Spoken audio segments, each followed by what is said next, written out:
my staff will tell you, I will just come to them and I'm bouncing ideas off them. Sometimes they're giving me this puzzled look and they're wondering, why is Lois asking this question? But I think I work best when I'm working collaboratively. I can get others' input, others' ideas, and I prefer to know that my team has bought into the idea before we make a final decision. However, sometimes you find as a leader that although you're seeking a collaborative decision, sometimes that isn't possible. And I remember one occasion, the authority lied with me, but normally I take that decision in a collaborative manner. And it just so happened my team totally disagreed with me. And I totally disagreed with them. And so I had a lot of questions pop up in my head. I started to think, well, if I make the decision that I feel I ought to make, they may think I'm being authoritarian. They may see me as a dictator. They may think that I do not value their views. And I had to deal with all of those fears.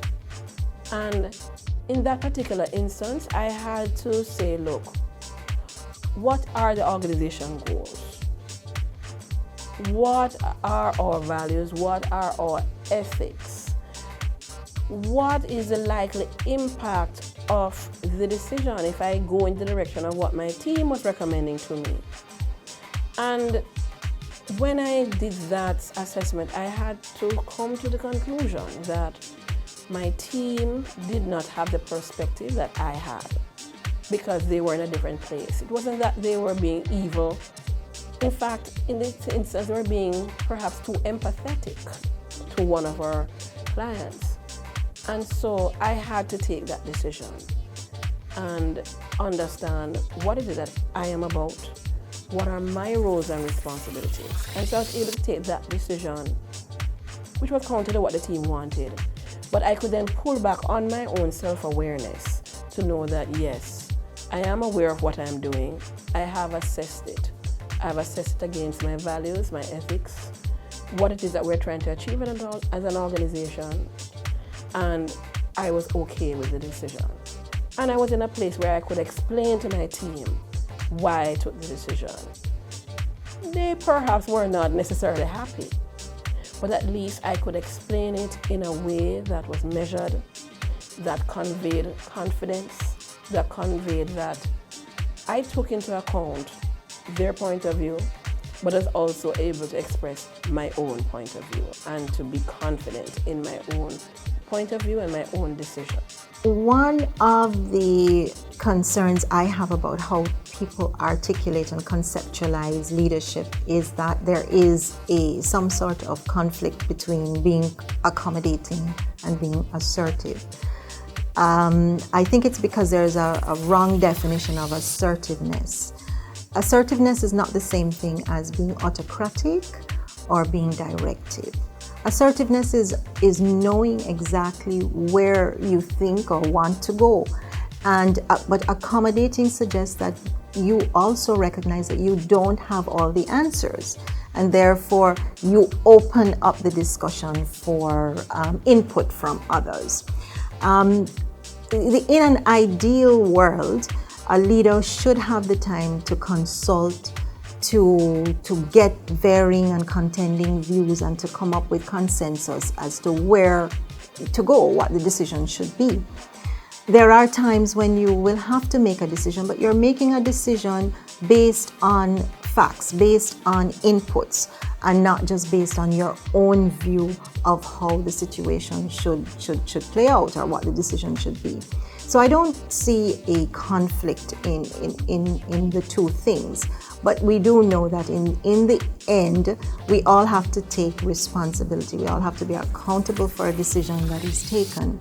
So once you have taken a decision that has the benefit of input of others that you have considered well, not just said that you're consulting, but you've considered it, that what I have found is that there is no sense of conflict, of you walking all over your team, for instance, because the team understands, even if they don't agree with your decision, they understand the process by which you have come to that decision. And so I think that the two things need not be seen as mutually exclusive. Making unpopular decisions, taking an unpopular stance, really requires the skill of balancing the tendency to be accommodating and assertive. And this is important, very, very important, because I think a lot of times we have failure in leadership because we are more accommodating of people because we believe in people. And so other times we're very assertive and we make decisions based on this assertiveness which may not benefit the organization, the individual, and the institution in the long run. It may seek to solve a problem in the short term. I think it is important that as a leader, in considering what may be unpopular decisions, that we take time to take a 360-degree view on all related matters. Once you would have done that and you would have been transparent and objective in considering these processes, it allows you as a leader to make this unpopular stance. But at the end of the day, you have to live with self. And once you've convinced yourself as a leader that you have taken all aspects into consideration and the outcome is the best outcome, whether or not it is unpopular or popular, then you can live with yourself. And it is how you live with these decisions, how it is shown outwardly, which will determine how well it transcends the rest of your teammates and team members. So I think when you consider trying to balance your assertiveness as a leader in making the right but possibly unpopular decision, as opposed to being accommodating in thinking about the human aspects of decisions that you have to make. Once you're happy that you have done the full 360-degree assessment and the answers come back to be the same, I think you're able to deal with those issues more effectively.